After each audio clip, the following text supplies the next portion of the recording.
오늘 사도행전 마지막 강의 시간인데요. 50번째 시간이라는 게 잘 안 믿겨집니다. 실은 시작보다 끝을 맺는 것이 쉽지 않은데요. 개척 초기에 한번 이렇게 제가 못 모르고 사도행전을 강의해봐야지라는 마음으로 말씀을 나누다가 조용히 덮은 적이 있습니다. 이유는 하다 보니까 너무 이렇게 소화가 제가 안 되더라고요. 말씀도 좀 이해가 되고 저랑 좀 이렇게 수준이 맞아야 제가 전하는데, 제가 이 글을 기록한 누가가 저와 수준이 맞지 않다는 게 아니라 제가 그 수준을 못 쫓아가겠는 거예요. 그리고 저희 공동체도 약간 그때 좀 함께 가기엔 이 말씀은 좀 벅찼다고 생각하는데, 자, 그러다 보니 오늘 28장 31절까지 여러분과 함께 이 말씀을 읽은 것이 저는 너무 감사합니다. 그래서 오늘은 이렇게만 하고 끝나도 되지 않을까 싶은데 매주마다 마음 열고 또 부족한 설교를 들으면서 결단하신 여러분, 큰 복이 있을 줄 믿습니다. 드디어 바울이 로마에 도착합니다. 사도행전은 그 이야기로 끝이 나는데, 여러분 읽지 않았지만 11절부터 15절을 보면 로마에 도착하는 과정도 쉽지 않았습니다. 그러니까 멜리데 섬에서 석 달, 그리고 이탈리아 시칠리아 섬에 있던 항구 도시가 수라구사였는데 거기서는 3일. 그 다음 조금 더 밑으로 가면 레기온이라는 항구 도시 하루. 그 다음 보디올이라고 거기서 7일을 있었는데, 왜냐하면 성도분들을 만난 거예요. 그러니까 할 말이 얼마나 많겠어요. 7일 동안 제가 볼 땐 밤새 교제했을 겁니다. 그러다가 끝이 아니라, 항로는 그렇게 끝이 났지만 이제는 육로가 200km 이상 펼쳐져 있습니다. 여러분 깜깜하죠.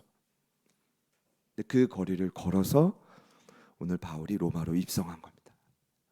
특이한 점은 오늘 본문 읽은 16절 바로 앞에 보니까 아비오 광장이라고 표시해놨어요.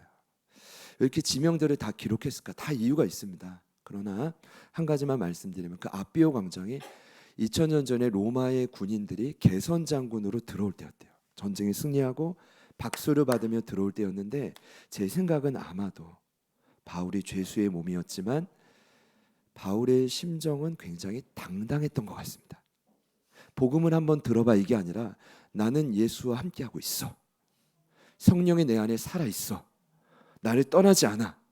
그런 당당함이 마치 그 아비오 광장을 거쳤다는 건, 그도 그렇게 당당하게 개선 장군처럼 영적인 장군으로 로마에 들어갔던 것이 아닌가. 근데 감사한 건 로마에서 아비오 광장까지도 65km예요. 거기 성도들이 마중을 나왔고 같이 손을 맞잡고 교제하면서 로마로 입성을 합니다. 여러분 한 가지만 고민해 보면 바울의 마음이 어땠을까요? 바울이 로마 가는 걸 얼마나 원했습니까? 그렇죠? 사도행전 19장 21절을 보면 이게 전도 여행 중에 마지막 전도 여행 중에 그가 고백한 건데, 이 일 있은 후에 바울이 마게도냐와 아가야를 거쳐 예루살렘에 가기로 작정하여 이르되 내가 거기 갔다가 어디로요? 로마도 보아야 하리라. 그러니까 쫓기는 가운데, 위협 가운데도 끊임없이 로마 생각했단 말이에요. 한 번은 감옥에 갇혀 있을 때 위기였어요. 그때 주님이 밤에 나타났어요. 주님이 직접 바울 곁에 서서 이렇게 말씀하셨어요. 사도행전 23장 11절이에요. 그날 밤에 주께서 바울 곁에 서서 이르시되 담대하라. 내가 예루살렘에서 나의 일을 증언한 것 같이 로마에서도 증언하여야 하리라. 아멘이죠.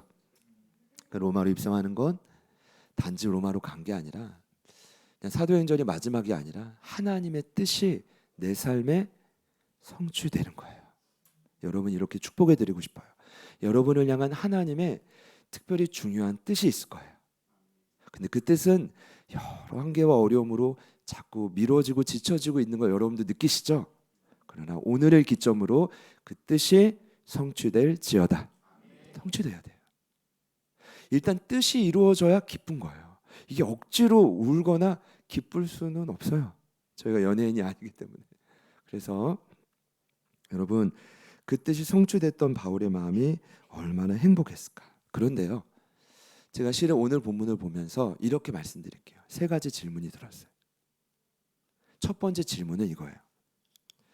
바울이 예수를 만나고 오늘 로마까지 여러분 몇 년이 흘렀는지 아십니까? 다메섹 도상에서 예수 만나고 오늘 로마까지 총 몇 년이 흘렀을까요? 약 30년이 흘렀습니다. 근데 참 신기한 건 제가 아까 육로 200km 얘기했지만 이게 말이 쉽던가요? 그에게 몸에 가시도 있었는데 사탄의 사자 말했던 그 가시도 있었거든요. 근데 어떻게 그 험난한 여정을 그가 이렇게 쉬지 않고 달려올 수 있었을까? 첫 번째 질문이에요. 자, 최근만 볼까요? 유라굴로 광풍도 지나고 세 가지 위기도 있었고 멜리데 섬에 세 번의 만남, 독사에도 물렸고, 그렇죠? 그리고 여러분 오늘 말씀드렸죠?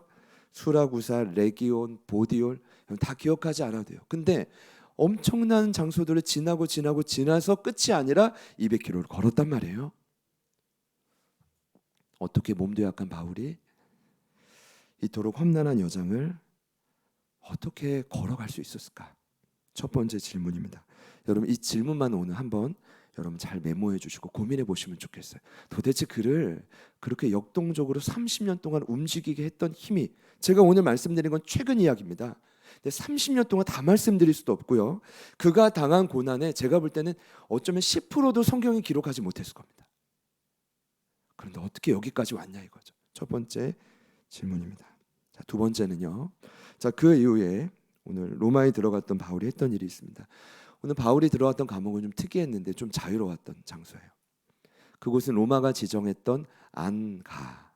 제가 1부 때 안가라고 했는데 까가 아닌 안가. 안가라는 건 이제 뭐 나라마다 특수 정보 기관들이 있잖아요. 그러니까 비밀스러운 회의를 할 수 있는 장소가 안가인데 거기를 감옥으로 만든 거예요. 근데 거기 들어가자마자 힘이 들 텐데 놀랍게도 3일 후에 그가 무슨 일을 시작했냐면 복음을 전하기 시작했습니다. 그게 로마에 갔던 목적이니까요. 로마에 간 목적이 뭐예요? 복음을 전하기. 근데 더 놀라운 건 3일 만에 복음을 전한 것도 놀랍지만 그 대상이 누구였냐면 유대인이었습니다. 오늘 17절에 나오죠. 유대인주의 고위층을 부르는데 여러분 그냥 넘어갈 부분이 아닙니다. 그는 언제나 그의 마음속에 누구를 먼저 살렸냐 하면 자신의 동족이요 핏줄이었던 유대인을 먼저 살렸습니다. 그러니까 본인은 이방인의 사도로 부름받은 거 아시죠? 유대인이 아닌. 그러나 가는 곳마다 언제나 유대인을 먼저 실은 그가 찾았습니다. 그런데요, 이런 말씀을 보니까 물론 유대인이 동족 맞아요. 이거는 무시할 수 없어요. 그런데 실은 바울에게 유대인은 기억하셔야 됩니다. 원수였습니다. 원수. 그러니까 가장 먼저 예수의 복음을 전한 자가 누구요? 원수였던 유대인이요. 왜였을까요? 그럼 그들은 지역을 넘나들면서 제가 이제 다 설명할 수 없지만 도시를 막 넘나들면서 바울을 체포하고 재판하고 투옥하고 여러분 암살 계획까지 세웠잖아요. 여러분 기억나세요? 암살단 바울을 죽이기까지 우리는 먹지도 마시지도 않겠다. 몇 명이었죠? 40명. 인생의 가장 강력한 시련은 사람이에요. 나를 죽이려는 사람이라고. 근데 몇 명이요? 40명에 달려들어요. 그런데 이해가 안 되는 건 그런 원수였던 유대인들에게 오늘 바울은 먼저 복음을 전하냐 이거죠. 여러분 일단 오늘 말씀에 나온 바울의 마음은 좀 해소가 됐어요. 그런데도 좀 찌꺼기처럼 남아있었던 것 같아요. 왜냐하면 오늘 18절 19절을 보시면 로마인들은 나를 이제까지 석방했지만 동족인 유대인들은 나를 잡아 죽이려고 했다 이 말이에요. 그렇다고 내가 로마의 가이사 황제에게 유대인들을 고발하려는 건 아니지만 이 말은 뭐예요? 마음에 그래도 앙금이 있다는 거예요. 참 인간적입니다 여러분. 그렇죠? 뭐 기계입니까? 바울이? 아무도 기계는 없어요. 참 인간적인데 어떻게 그런 원수에게 복음을 전했냐 이겁니다. 여러분 우린 그냥 넘어갈 수 있는 본문이지만 만약 이 말씀을 여러분의 실생활에 적용하기로 한 번만 생각해 본다면 이건 쉬운 일이 아니에요. 여러분 원수 다 있죠? 한 분만 떠올려 보십시오. 나를 가장 힘들게 하고 내 인생을 가장 괴롭게 하는 사람이 생각보다 여러분의 곁에 가까이 있을 수 있습니다. 그런데 여러분 같으면 가장 우선순위 복음 대상으로 그 원수를 정하겠습니까? 쉽지 않죠. 제가요, 물론 이제 제가 이제 유대인 너무 이제 막판에 너무 정죄하는 것 같아서 죄송한데 유대인이 잘못이 아닙니다. 그 이면에 유대인을 통해 괴롭혔던 마귀의 방해죠. 할렐루야. 마귀의 방해지만 유대인이 평생 통로로 쓰임 받은 거예요. 그러면서 제가 내린 결론이 있습니다. 그럼에도 하나님이 오늘 바울에게 유대인에게 먼저 복음을 전하게 하셨다는 건 뭐냐면, 복음을 전하는 것은 내 뜻대로 전하는 게 아니라는 것입니다. 그렇게 해서 되지도 않아요. 자, 보십시오. 내가 만나고 싶은 사람, 내가 전하고 싶은 사람을 우선적으로 만나는 게 전도의 원칙이 아니라, 전도는 하나님이 원하시는 사람, 하나님이 당장 돌이키기 원하시는 그 사람이 따로 있다는 것을 인정하시기를 축복합니다. 여러분, 이것이 하나님의 지혜입니다. 오늘 말씀을 쭉 보니까, 사도행전을 보니까 언제나 하나님은 바울의 계획을 뛰어넘고 인간의 계획을 뛰어넘으시는 분입니다. 여러분, 그렇게 생각하시죠? 고린도전서 1장 25절에 이런 구절이 있습니다. 하나님의 어리석음이 사람보다 지혜롭고 하나님의 약하심이 사람보다 강하다. 할렐루야. 강하다. 그래서 바울은 하나님의 계획 안에서 끝까지 유대인을 포기하지 않았던 것 같습니다. 로마서 9장 말씀을 보니까 심지어 그는 이렇게 말합니다. 원수인 그들에게 내가 그리스도 안에서 참말을 하고 거짓말을 아니하노라. 나에게 큰 근심이 있는 것과 마음에 그치지 않는 고통이 있는 것을 내 양심이 성령 안에서 나와 더불어 증언하노니. 3절이요.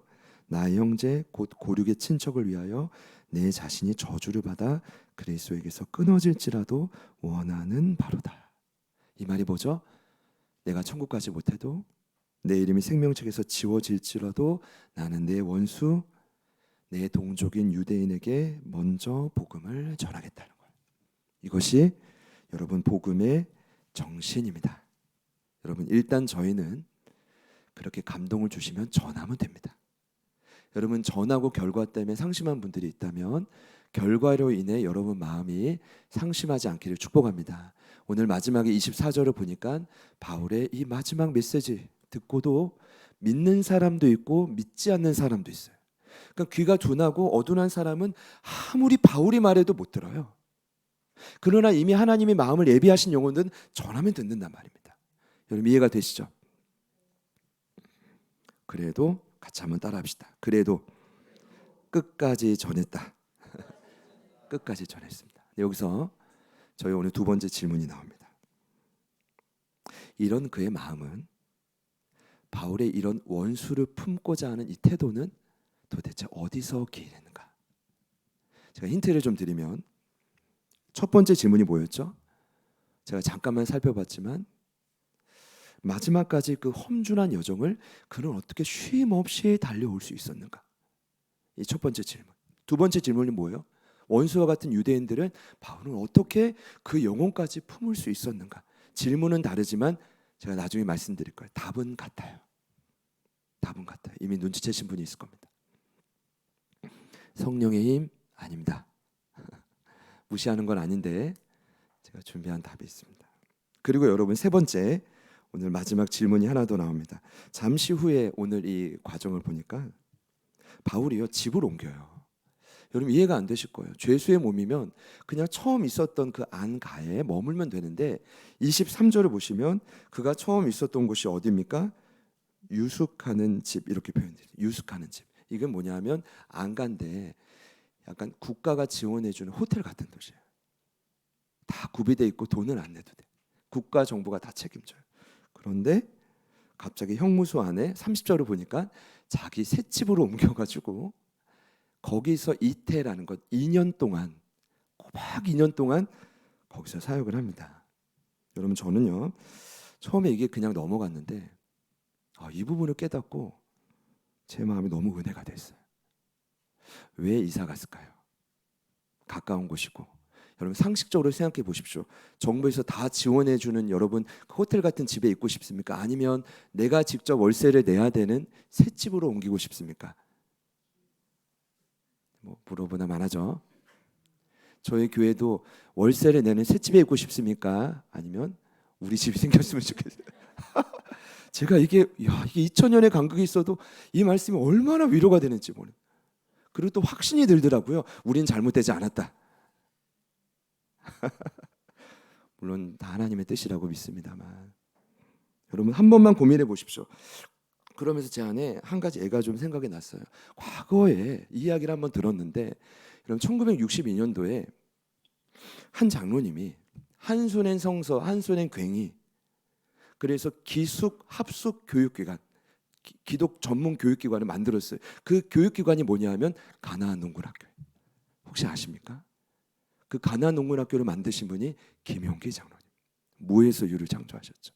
그런데 얼마나 이분이 기독교 정신으로 학생들을 잘 가르치다 보니 나라에 소문이 나기 시작합니다. 여러분 저는 몰랐는데요, 이번에 알았어요. 이분이 작곡한 찬양이 있더라고요. 참 피 흘리신, 아세요? 예수의 사랑 안에서 주님의 십자가 따라, 다 같이 생명을 바치. 이거 다 아시네요. 이게 어릴 적에 들어보신 적이 있습니다. 후렴구는 뭐냐면 성령의 불길 성령불이야, 성령의 불길 성령불이야, 온 천하 세계 만방에 퍼지자 성령의 불길. 제목은 성령의 불길. 제가 생각할 때는 이 노래가 가나안 농군학교 주제가가 아니었을까 싶어요. 성령의 불길. 이 소문을 듣고 누가 찾아왔냐면 박정희 대통령이 고위 간부들과 그곳에 직접 찾아왔다는 거예요. 어떻게 사람들이 이렇게 훌륭하게 변화시키냐는 거죠. 그러면서 내린 결론이 앞으로 이 가나안 농군학교는 나라에서 직접 지원을 하겠다고. 그때 유명한 답을 우리 김용기 장로님이 하셨죠. 이렇게 말씀하셨습니다. 만일 저희가 나라의 국가의 도움을 받으면 우리는 망합니다. 왜 이렇게 말씀하시는데 그때는 몰랐어요. 저도 몇 번 이해를 들었거든요. 근데 오늘 말씀을 보니까 확실히 알겠어요. 다른 의도가 아니라 그분 마음속에는 우리 가나안 농군학교는, 우리 공동체는 세상을 의지하지 않겠다는 거예요. 반드시 그렇게 되면 틈이 생기고 하나님의 방법이 아닌 세상 방법으로 사람을 교육하게 만들겠죠. 그렇게 하지 않겠다는 거예요. 오로지 우리의 꿈은 하나님의 사람을 만들어내는 것이기 때문에 우리는 하나님만 의지하겠다는 굳은 결단이었던 거예요. 이해되시나요? 바울이 그런 마음이 아니었을까요? 그러면서 생각났던 한 구절이 있었어요. 아브라함이 창세기 14장에 조카 롯을 구해올 때, 말도 안 되는 전쟁의 승리예요. 318명으로 어떻게 5개국 연합군을 이깁니까? 근데 그때 조카 롯만 구한 게 아니라 소돔 왕의 사람들, 백성들과 소돔 왕의 물품도 가져와요. 그때 소돔 왕이 나와서 아브라함에게 감사 인사합니다. 감사합니다. 우리 백성만 돌려주고 그 빼앗아온 되찾아온 물건은 아브라함 당신께 다 주겠습니다. 이때 우리 아브라함이 아주 유명한 대답을 합니다. 천재의 주인이신 하나님 앞에 내가 맹세하는데 훗날 당신이 직접 아브라함을 부유하게 했다 할까 하여 나는 당신에게 속한 것은 실 한 오락이나 들매 끈 한 가락도 내가 가지지 않겠나. 다시요. 실 한 오락이나 들매 끈 한 가락도 내가 가지지 않겠다. 왜요? 오늘 본인의 이 위대한 승리가 뭐라는 겁니까? 이 전쟁의 승리가 결코 사람의 힘이 아니라는 겁니다. 앞으로 내가 복을 받고 잘 될 때 당신 거기에, 죄송하지만 숟가락 얹듯이 내가 아브라함 도와줬어, 난 이런 말을 절대로 원치 않습니다. 왜냐? 내 인생이 이렇게 복된 이유는 오로지 하나님의 힘이기 때문입니다. 그걸 증명하고 싶은 증인의 고백이었던 거죠. 여러분 이해가 되시나요? 그러고 보면 오늘 바울이 셋집으로 이사를 간 건, 굳이 이사 간 건, 거기 가면요 아무리 자유로워도 본인이 직접 텐트를 만들어야 될 수도 있어요. 성도들의 헌금이 셋집금으로 나가야 될 수도 있어요. 그럼에도 불구하고 그는 무엇을 선택했냐면 나는 하나님만 의지하는 방법을 선택을 하겠다. 여러분 그래서 셋집으로 이사 간 것이 아닐까. 거기서 그가 뭘 했습니까? 오늘 3절 말씀을 보니까 오는 모든 사람들, 여러분 굉장히 많은 사람이 왔을 겁니다. 근데 다 영접합니다. 영접은 집에 중요한 손님이 온다, 손님을 모신다는 뜻입니다. 그럼 집에 손님 모시는 거 아무리 셋집이라도 쉬울까요, 어려울까요? 어렵습니다. 차라도 한 잔 준비해야 되고, 음식이라도 하나 준비해야 되고, 과일이라도 그다음 로마의 과일이 어떤 게 있었는지 모르겠지만 깎아 준비하는 게 영접이에요. 근데 그것만 준비한 게 아니라 오늘 마지막 31절을 보니까 그가 어떻게 영접을 했냐 하면 복음을 전파하고 예수를 가르쳤다는 거예요. 근데 여러분 더 충격적인 사실은 이 2년 동안 그가 무슨 일을 했냐 하면 옥중서신이라고 들어봤습니까? 옥에서 썼던 편지 4권이 있죠. 자, 첫 번째 뭡니까? 창세기, 로마서 아니죠. 빌립보서, 에베소서, 골로새서, 빌레몬서. 그 당시 셋집에 전기 없습니다. 가동할 수 있는 ABB 그런 빛이 없습니다. 언제 글 쓸까요? 언제 영접하고 언제 복음을 가르치고 도대체 그에게는 잘 시간이 있었을까요? 제가 마지막 3번째 질문이 들었습니다. 어떻게 바울은 이렇게 초인적인 사역을 할 수 있었을까?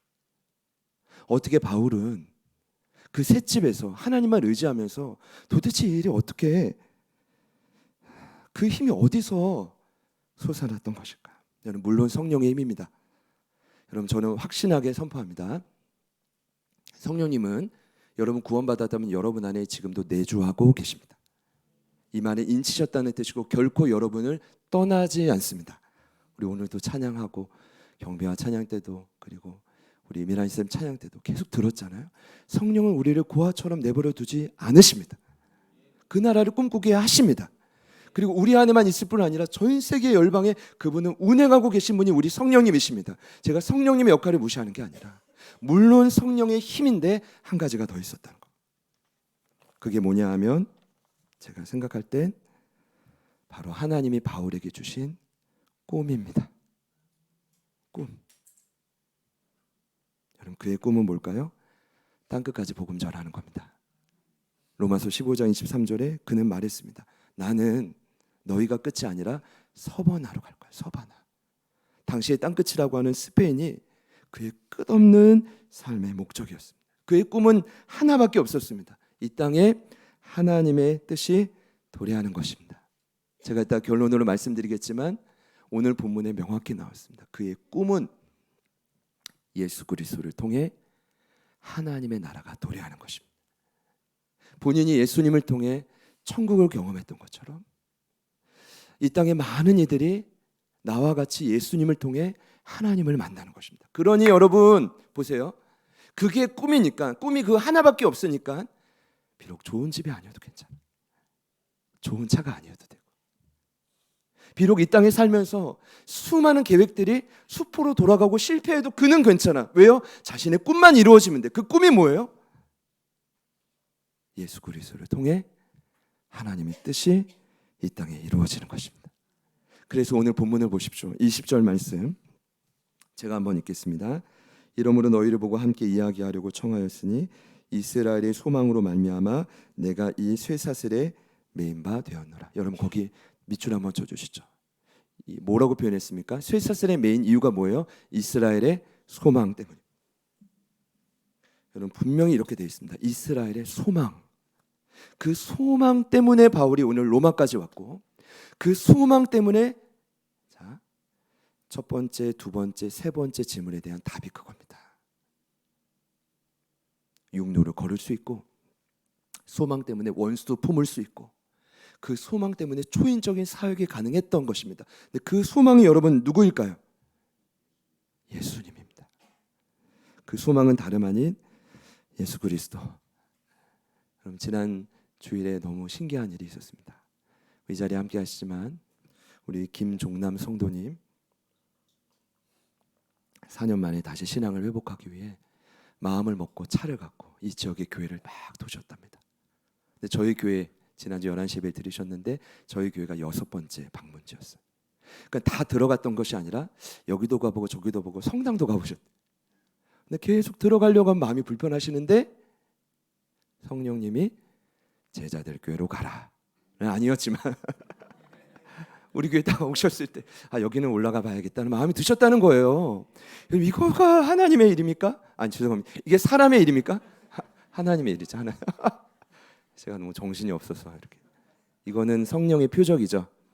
그래서 감사하게 이제 등록을 하시고 식사를 하시는데 계속 눈물 지으시더라고요. 눈물 지으시더라고요. 너무 감사했어요. 그래서 지난 화요일 저녁에 새가족반을 시작하는데 복음의 핵심이신 유일한 구주이신 예수 그리스도를 전했어요. 예수님의 뜻이 구주예요. 어떤 의미인지 아시죠? 나를 살리는 건지는 자, 나를 보호하는 영적 장수, 여러분의 길을 인도하시는 항해의 선장, 그분이 예수님이에요. 그 소망이신 예수님을 전하고 같이 기도하는데 이게 천국이구나.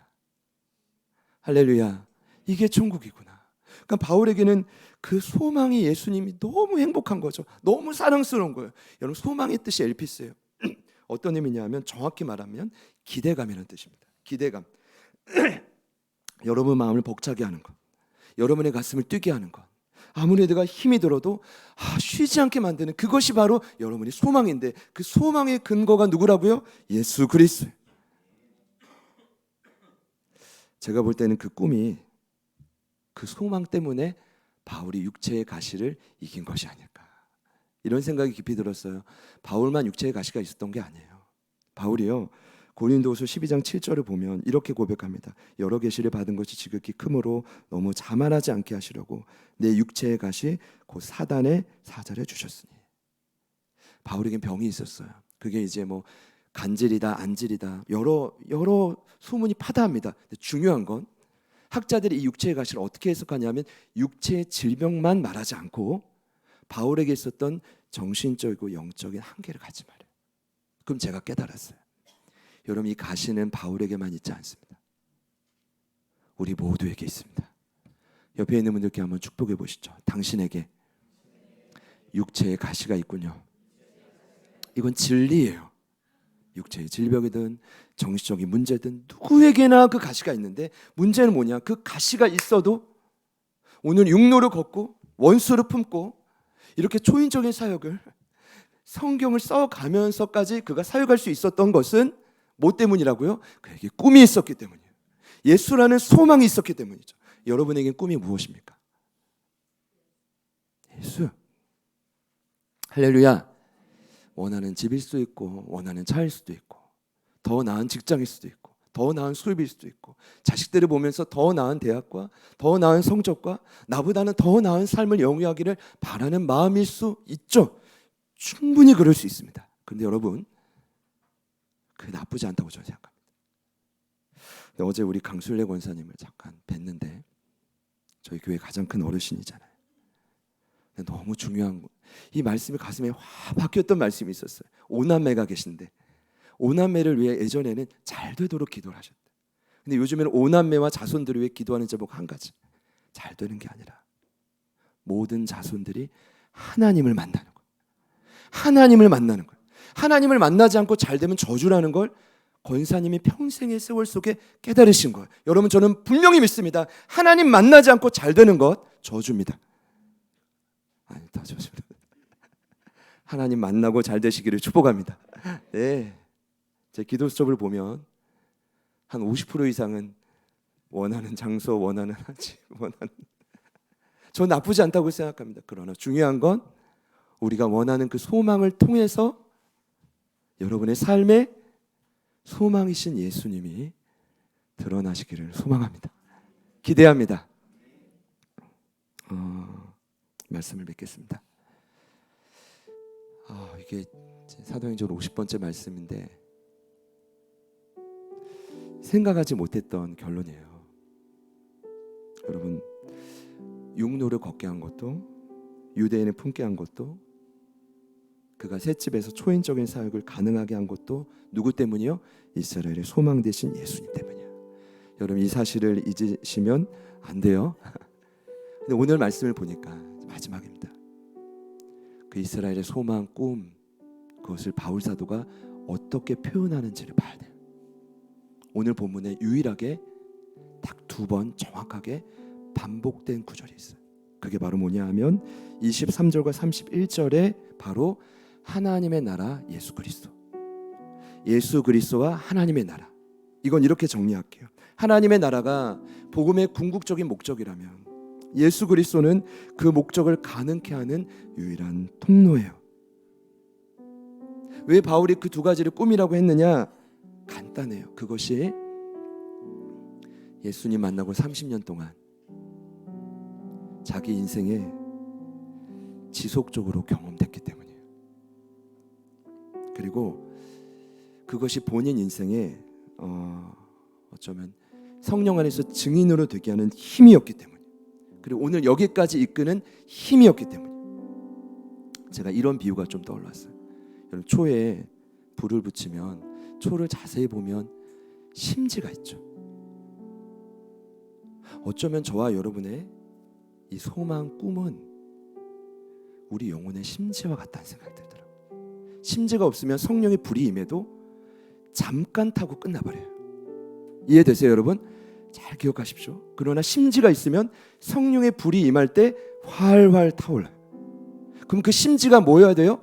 우리의 궁극적인 꿈이어야 돼요. 소망이어야 돼요. 그 소망이 누구라고요? 예수님을 통한 하나님의 나라가 이 땅에 도래하는 거예요. 여러분이 경험한 것처럼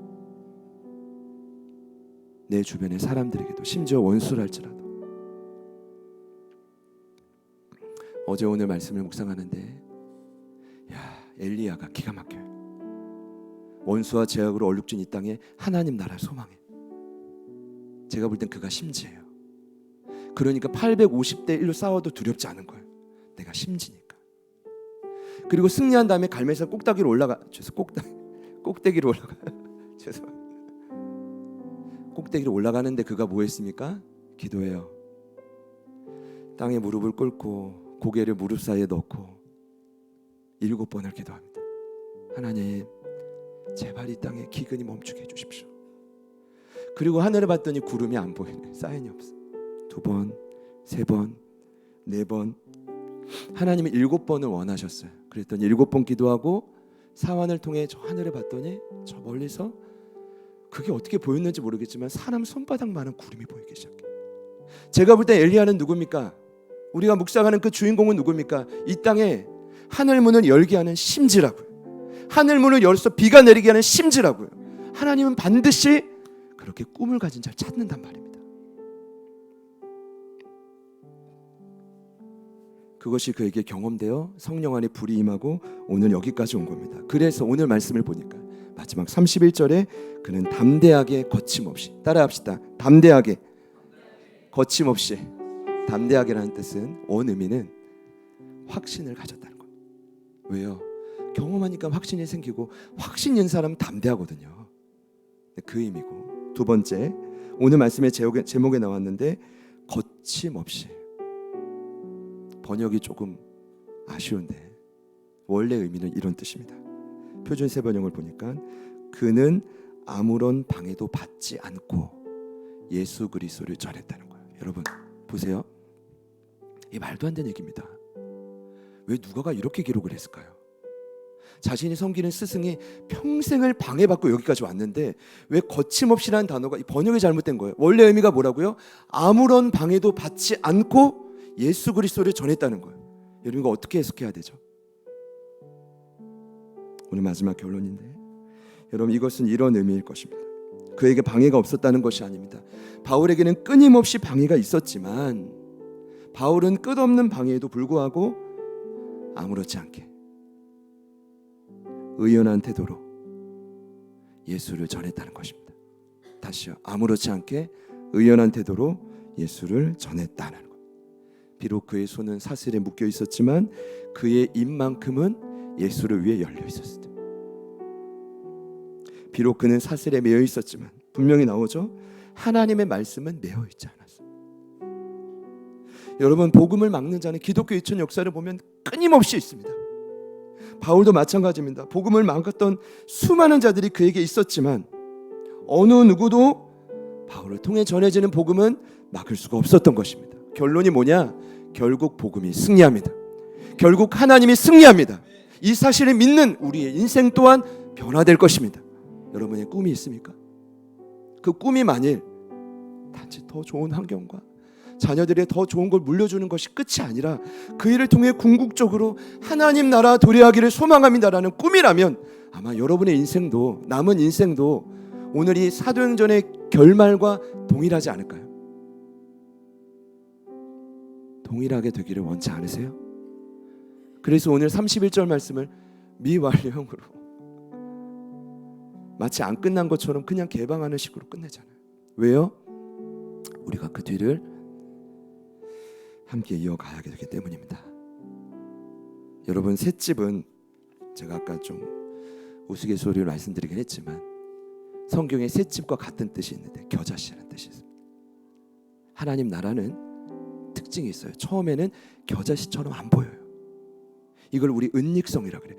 아무도 못 알아봐요. 저 사람이 진짜 하나님 사람인지 아닌지 몰라요. 그런데 두 번째 특징이 뭐냐면 점진성이 있어요.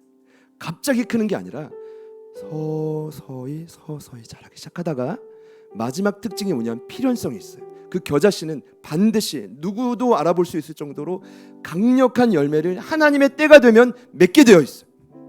여러분에게 이미 그 씨앗이 숨겨져 있잖아요. 모를 수 있어요. 그러나 반드시 자라고 있습니다. 지금 그것은 언젠간 활짝 펴서 세상을 변화시키는 열매가 될 거예요.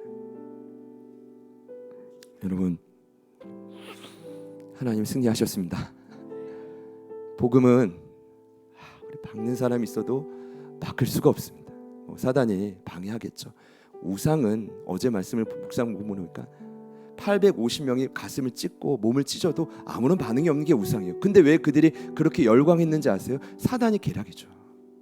지금 그런 세상이란 말입니다. 그럼에도 여러분 괜찮아요. 왜요? 예수님이 모든 사단을 멸하셨기 때문이죠. 여러분, 그 믿음으로 동일한 꿈을 갖고 이 사도행전을 여러분이 직접 써 내려가시기를 축복합니다. 사도행전은 오래전에 완성되었습니다. 그러나 예수를 따르는 자들의 행전은 저는 소망합니다. 오늘 예배하는 우리 제자들 교회 가족분들을 통해 계속해서 일어나게 될 것입니다. 여러분, 마지막으로 앞뒤 옆에 있는 분들께 이렇게 한번 확신 있게 인사합시다. 아무도 당신을 막을 수 없습니다. 아멘이시죠? 같이 찬양하겠습니다.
이 땅 어리 서다 순결한 꽃들 피어나고 푸른 위에 나무가 가득한 세상 우리 함께 그날에 우리 모리라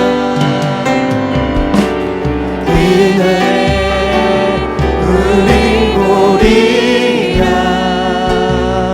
새벽 이슬 같은 저들 일어나 뜨거운 가슴 사랑의 손으로 이 땅 치유하며 행진할 때 오래 황폐하였던 이 땅 어디서나 순결한 꽃들 피어나고 푸른 위에 나무가 가득한 세상 우리 함께 오래 황폐하였던 이 땅 어디서나 순결한 꽃들 피어나고 푸른 위에 나무가 가득한 세상 우리 함께 믿음 나여 그 위에 서리라 하나님은 하나님 무너지지 않으리 믿음 다하여 그 나라 세워가리라 주님 우리 마지막으로 고백합시다. 믿음 다하여 위에 서리라 하나님의 나라는 무너지지 않습니다. 무너지지 않으리 믿음 다하여 그 나라 세워가리라 주님 곧 오실 때까지. 말씀을 마치면서 정말 하나님이 찾으시는 진정한 하나님의 사람이 되고 싶습니다. 엘리야처럼 그 눈앞에 850명이 칼을 들고 설쳐대도 하나님 우상은 헛된 것임을 알고 하나님이 모든 우상을 물리친 승리자임을 알고 담대히 그 길을 걸어가는 참된 증인이 되고 싶습니다. 하나님 우리에게도 그 꿈을 허락하여 주옵소서. 예수 그리스도를 통한 하나님의 나라가 나의 삶의 이유요, 이 땅에 방황하고 흔들리는 수많은 영혼들을 살릴 수 있는 유일한 길임을 우리가 잊지 않게 하여 주십시오. 그리고 우리가 경험한 그 하나님의 나라를 믿음을 다해 전하는 증인으로 우리를 사용하여 주시옵소서. 우리 결단하는 마음으로 기도하실 때 내가 그 꿈을 무시했고 때로는 그 능력을 깨달아 알지 못하고 방황할 때도 있었지. 하나님 우리 모두를 복음의 능력을 우리를 통해 마음껏 펼쳐 주시옵소서. 거침없이 퍼지는 그 나라가 우리 인생을 통해 드러나게 하여 주옵소서. 사도행전의 말씀이 우리를 통해 끊임없이 일어나게 하여 주시옵소서. 기대하는 마음으로 우리 주님이 부르신 후에 우리 결단하는 마음으로 다 같이 한번 합심하여 기도합니다. 주님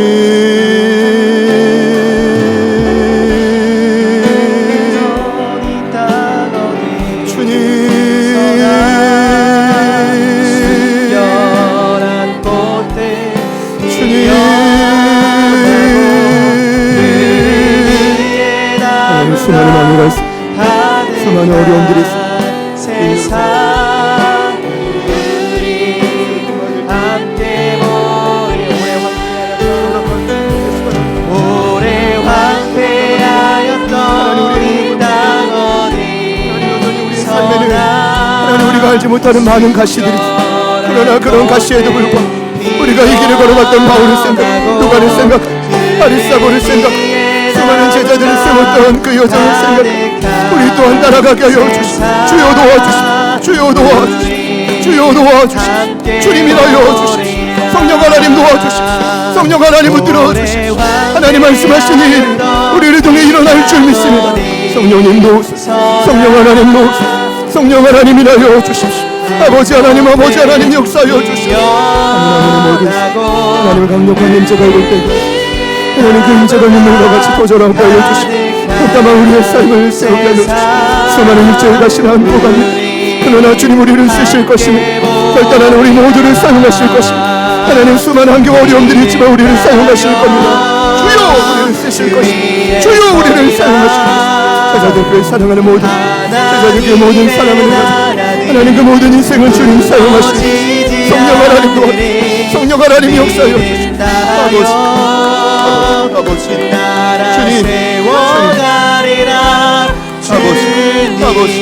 아버지 도와주시고 주님 도와주시고 주님 도와주시고 주님 도와주시고 성령 하나님의 심지가 사가려 되지 않게 하여 하나님을 향한 그 소망이 꺼져가지 않게 하여 주시고 나의 마음을 타오르게 하여 주시고 지속적으로 타오르게 하여 주시고 하나님 그 꿈으로 우리를 살려주시고 하나님 그 목적으로 우리를 살려주시고 주님 도와주시고 그 나라 세워가리라 주님 오롯이 믿음 다하여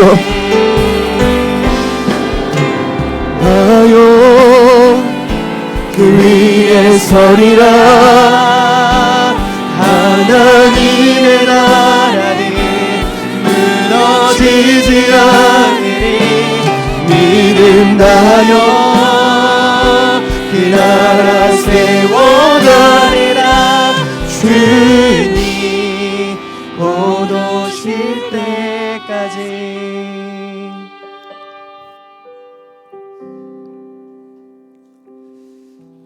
하나님, 내 삶의 많은 가시들을 주님은 다 알고 계시지 않습니까? 그래도 오늘까지 이끄신 것은 하나님의 전적인 능력이요 힘인 것을 이 시간 믿음으로 고백합니다. 그러나 오늘 2부 예배에 참여한 모든 예배자들 그 마음, 그 영혼의 중심에 그 초의 심지가 꺼지지 않게 하여 주십시오. 다시 한번 그 꿈을 붙들고 그 소망을 붙들고 비록 내가 쇠사슬에 매어도 육로를 걸어도 원수를 품어야 될지라도 하나님 내가 사는 이곳이 셋집이여 하나님 넉넉지 않고 만만치 않을지라도 하나님이 기뻐하시는 그 소망을 붙들고 꿈을 이뤄가는 우리 제자들 교회 모든 가족들이 되게 하여 주시옵소서. 주님, 주님께 맡깁니다.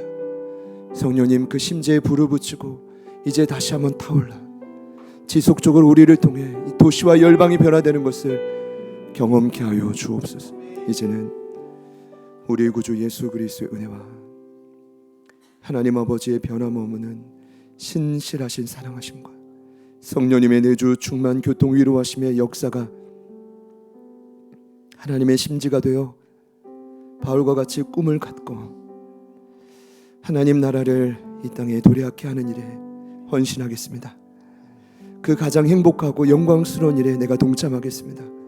결단하며 나아가는 2부 예배에 참여한 모든 예배자들 머리 위에 그리고 금일 현장 예배에 처음으로 함께 하신 노유림 자매님 남겨진 모든 인생 위에 그리고 함께 등록하여 함께 꿈을 꾸며 나아가시는 우리 김종남 성도님 모든 가정과 삶의 터전 위에 그리고 저희들을 통해 이 땅에 변화될 방황하고 아파하는 수많은 영혼들 그 지경 위에 지금부터 영원토록 함께 하시기를 간절히 축원하옵나이다. 아멘.